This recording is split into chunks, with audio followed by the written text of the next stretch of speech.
Assalamualaikum warahmatullahi ta'ala wabarakatuh. Perkenalkan, nama saya Qori Intan Lutfiah dari jurusan Tadris Ilmu Pengetahuan Sosial kelas 5A, mahasiswa IAIN Syekh Nurjati Cirebon.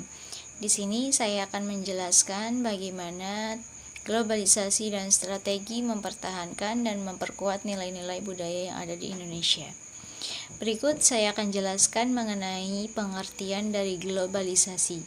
Globalisasi itu berasal dari kata global yang artinya itu menyeluruh atau universal.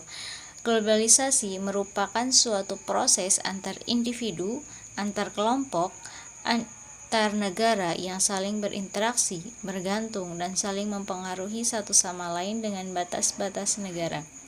Kemudian ada nilai. Nilai adalah sesuatu yang bersifat abstrak, ideal.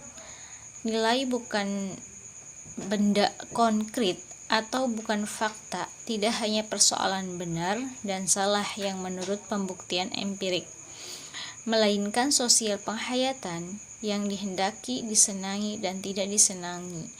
Pengertian nilai apabila dilihat dari segi bahasa berarti kadar, mutu, atau sifat yang penting dan berguna untuk kehidupan manusia. Sedangkan menurut para ahli, nilai adalah menurut Anthony Giddens, nilai berupa gagasan-gagasan yang dimiliki oleh seseorang atau kelompok tentang apa dikehendaki, apa yang layak, dan apa yang baik serta buruk. Kemudian menurut Harvan dan Han, nilai adalah gagasan-gagasan yang menjelaskan apakah sesuatu tersebut penting atau tidak penting. Sedangkan menurut Richards, Schaeffer, dan Robert Spellemans, nilai merupakan gagasan yang kolektif yang terikat dengan sesuatu yang dianggap baik, penting, diinginkan, dan dianggap layak.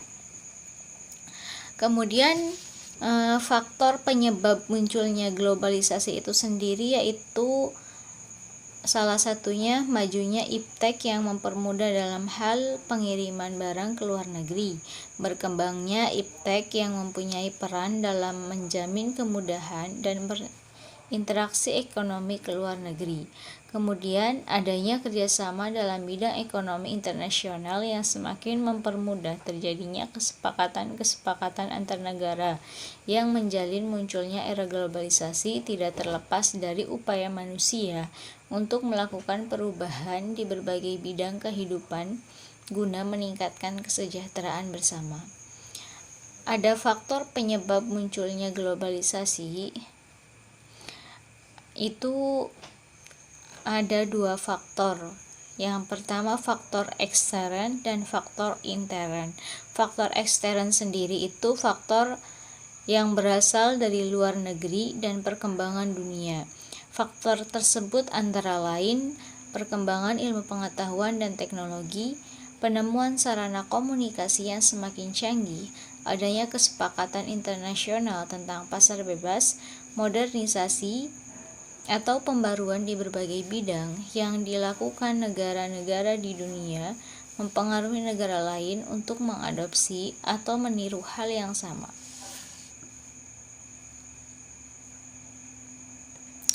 Kemudian ada faktor intern.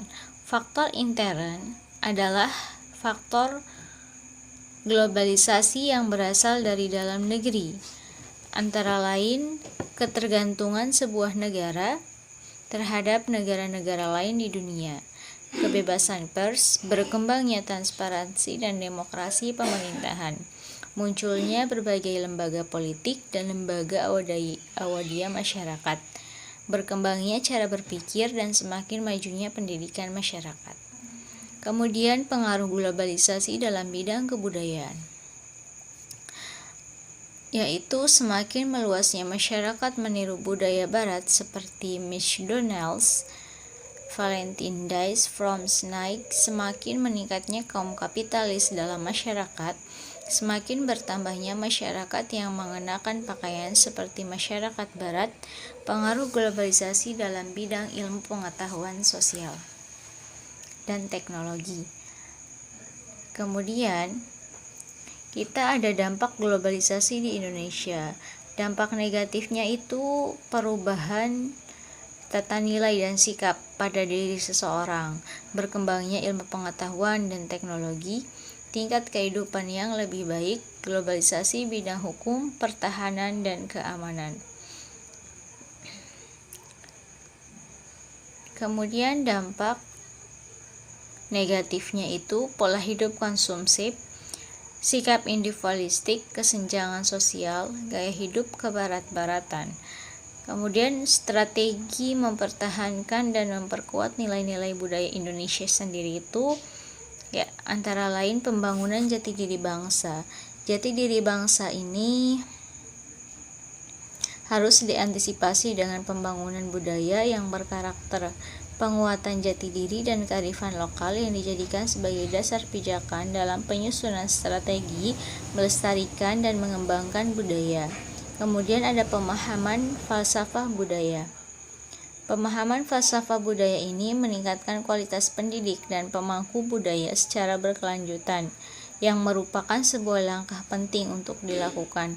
Pendidik yang berkompeten dan pemangku budaya tentunya juga harus mengembangkan kesenian tradisional. Ya, mungkin cukup sekian pembahasan dari saya. Kurang lebihnya mohon maaf. Assalamualaikum warahmatullahi wabarakatuh.